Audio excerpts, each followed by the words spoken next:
Arrêtez l'hypocrisie, hein. Nos gouvernements nous racontent qu'ils défendent la démocratie, les droits humains partout dans le monde. C'est du n'importe quoi, c'est du blabla. En réalité, ils font tout autre chose. Et d'ailleurs, on le voit avec les guerres. Il y a des guerres qu'on condamne et il y en a qu'on commence. Alors, je vous explique ce qui se cache vraiment derrière cette rhétorique-là. Alors, au Parlement européen, quand débarque la Commission européenne ou Charles Michel, qui est à l'Europe aussi, il nous explique à chaque fois que l'Union européenne, ça sera la démocratie, les droits humains dans le monde, etc. Alors moi, j'ai relevé 2-3 contradictions. Quand la Russie attaque l'Ukraine, l'Europe sanctionne, évidemment, mais quand les États-Unis bombardent l'Irak, pas de sanctions. Quand l'Arabie Saoudite bombarde le Yémen, pas de sanctions. Quand nous-mêmes, l'Union Européenne, bombarde la Libye, détruit la Libye, pas de sanctions. Et quand Israël colonise la Palestine, pas de sanctions. C'est 2 poids 2 mesures. Ah, vous auriez dû voir certains des eurodéputés comme ça, des partis traditionnels, ils étaient verts. Ils aiment pas ça. Alors du coup, moi, je me suis fait plaisir, j'ai remis une bonne couche dessus. Vous dites ne plus vouloir financer la guerre russe en Ukraine. Ok, mais ça vous dérange pas de financer l'occupation Israël de la Palestine en achetant du gaz israélien, de financer la guerre saoudienne au Yémen en achetant du pétrole saoudien? Bonjour et bienvenue dans ce 4e épisode déjà de la mini-série Instant Piment où nous jetons un regard à contre-courant, pimenté, sur l'actualité internationale. Moi, je suis toujours Marc Botenga, député européen du PTB, et aujourd'hui, on va regarder ce qui se cache derrière les beaux discours des États-Unis et de l'Union européenne, quels enjeux, quelle réalité cachée. Prenons le droit international. Les États-Unis, l'Union européenne se présentent maintenant en défenseurs du droit international. Parce que quand la Russie envahit illégalement l'Ukraine et occupe du territoire ukrainien, ils prennent des sanctions et réagissent fortement. Mais de l'autre côté, en Palestine, Israël occupe, colonise depuis des décennies illégalement. Pas de réaction. Au contraire, Israël est même un partenaire privilégié de l'Union européenne, avec un accord spécial. Pourtant, ce qu'il y a là aujourd'hui est dénoncé par plein d'ONG, comme même Amnesty International, comme un régime d'apartheid. Palestinians are being forced off their land and out of their homes, separated and segregated by laws, walls and checkpoints. They live in a constant state of fear and insecurity and deliberately impoverished. Et que fait l'Union européenne? Ils vont en Israël et dire que nous avons des valeurs communes, que nous sommes ensemble. The European Union and Israel share ties and bonds, unique bonds, because we have a shared history and we share values. Tandis que la colonisation israélienne a été condamnée des dizaines de fois par les Nations Unies. Vous voyez, les 2 poids, 2 mesures. Donc on voit que les grands principes, les grands discours ne sont pas pareils partout pour tout le monde. D'ailleurs, ça vaut aussi par exemple pour les crimes de guerre. Les États-Unis et l'Union européenne disent nous sommes contre les crimes de guerre. Et quand on voit des images de crimes de guerre en Ukraine, ils disent alors on va porter Vladimir Poutine devant la Cour pénale internationale pour le condamner. Ok, mais vous vous rappelez il y a quelques années quand les États-Unis ont envahi l'Irak, là aussi il y a des crimes de guerre qui ont été commis. Regardez par exemple la ville de Fallujah. Il y a eu un siège, donc les Américains ont assiégé Fallujah. Et il faut aller chercher le documentaire Fallujah, le massacre caché. C'est pas drôle, ils ont utilisé genre le phosphore blanc, il y a des gens qui ont brûlé. Mais aucun militaire ou dirigeant américain a été traduit devant la Cour pénale internationale. Hein. Les Américains et les États-Unis ont même menacé d'envahir les Pays-Bas si jamais un soldat américain devait se trouver devant la Cour pénale internationale. Vous voyez les 2 poids, 2 mesures. Ou regardons le Yémen. Depuis le début de la guerre au Yémen, plus de 10 000 enfants sont morts sous les bombes. 10 000 enfants. Et pourtant, face à ces crimes de guerre-là, aucune condamnation, aucune menace de dire on va aller prendre le patron saoudien, on va l'amener à La Haye devant la Cour pénale internationale. Non, on laisse faire. Et ça, c'est ces 2 poids, 2 mesures aussi en matière de crimes de guerre. La même chose vaut pour la démocratie. Officiellement, les États-Unis, l'Union européenne défendent la démocratie partout dans le monde. The cooperation shows the power of our democracies. I particularly welcome that we will step up our respective action on strengthening democracies, the rule of law, the freedom of media in the world. En réalité, ce n'est pas du tout le cas. Prenons l'exemple de la Bolivie en 2019. 2019, il y a des élections présidentielles en Bolivie. Ces élections seront gagnées par le président Evo Morales et son mouvement au socialisme, le MAS, un mouvement progressiste de gauche. La droite conservatrice, réactionnaire, ne va pas accepter le résultat des élections, va parler de fraude sur base de rapports qui après seront prouvés soit faux, soit dénués de contenu. Et elle va provoquer des émeutes, des violences. Cette femme aspergée de peinture marche pieds nus depuis des kilomètres. Ces protestataires l'ont enlevée, forcée à se couper les cheveux. Depuis le 20 octobre et la réélection contestée du président Evo Morales, les incidents en Bolivie ont déjà causé la mort d'une dizaine de personnes. Le président élu était même prêt, qu'il était ouvert à organiser une nouvelle fois ces élections parce qu'il se disait « je les gagnerai ». Quand même. Mais la droite, avec toute cette violence, elle va en profiter et Janine Agnès, une sénatrice conservatrice, va s'autoproclamer présidente de la Bolivie.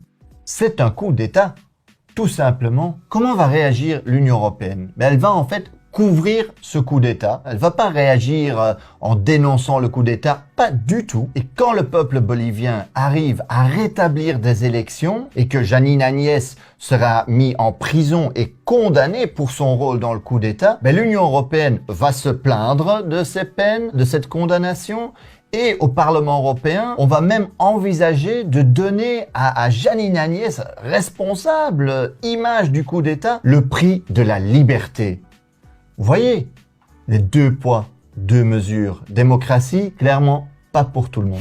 Ou prenons la question des droits des réfugiés. La guerre en Ukraine a poussé plus de 660 000 personnes à fuir le pays. Parmi eux, il y a aussi des ressortissants africains qui tentent de quitter l'Ukraine. Hier, nous essayions de monter dans le train, mais on nous a empêchés de passer. Pour eux, les Ukrainiens étaient prioritaires. Certaines vidéos montrant des Africains refoulés dans les gares et à la frontière de la Pologne ont déclenché l'indignation sur les réseaux sociaux. Au moment où des réfugiés ont quitté l'Ukraine, au début de la guerre, l'Union européenne a dit « Ah, mais vous êtes tous les bienvenus, nous sommes solidaires, un accueil digne pour tous les réfugiés ukrainiens ». Pourquoi ça ne valait pas pour les réfugiés indiens ou les réfugiés africains qui quittaient l'Ukraine? Fuyaient les mêmes bombes, hein, mais ils n'ont toujours pas les mêmes droits. Il y a des Ukrainiens qui sont privilégiés et pourtant nous tous nous venons de l'Ukraine. Alors nous voulons bénéficier du même droit que... Donc parce qu'on vient tous de la guerre, on a tous vécu la guerre. Et ne parlons même pas des Irakiens ou des Afghans qui, quand eux, ils étaient à la frontière avec la Pologne en décembre, en plein hiver, ils étaient renvoyés. Ursula von der Leyen, présidente de la Commission européenne, l'appelait même une attaque hybride, comme s'il y avait une attaque contre l'Union européenne par quelques milliers de réfugiés. Lorsque nous faisons face à cette attaque hybride, brutale, violente et indigne. Là aussi, vous voyez 2 poids, 2 mesures. Réfugiés ukrainiens et réfugiés africains, afghans ou autres. Mais évidemment, la question qui se pose, c'est pourquoi ce 2 poids, 2 mesures? Si on se battait vraiment pour la démocratie, les droits humains, ce serait injustifiable. C'est qu'évidemment, derrière, il y a autre chose. Et c'est quoi? C'est les intérêts de nos multinationales, des multinationales européennes ou américaines. Donc quand ces crimes de guerre, ces interventions militaires, ces coups d'État se font dans l'intérêt des multinationales occidentales, on laisse passer, on ferme les yeux, voire on encourage. Si par contre, ces crimes de guerre, ces guerres sont le fait de opposants, de rivaux, alors on va condamner. Prenons l'exemple le plus connu, celui de la guerre en Irak. Les États-Unis, avec certains alliés européens, bombardent, envahissent, détruisent ce pays, mais aucune réaction face aux crimes de guerre. Pourquoi? Parce que cette guerre, elle est menée dans l'intérêt des multinationales européennes et américaines. Et donc, on va pas la condamner, parce que c'est les intérêts des multinationales qui sont en jeu.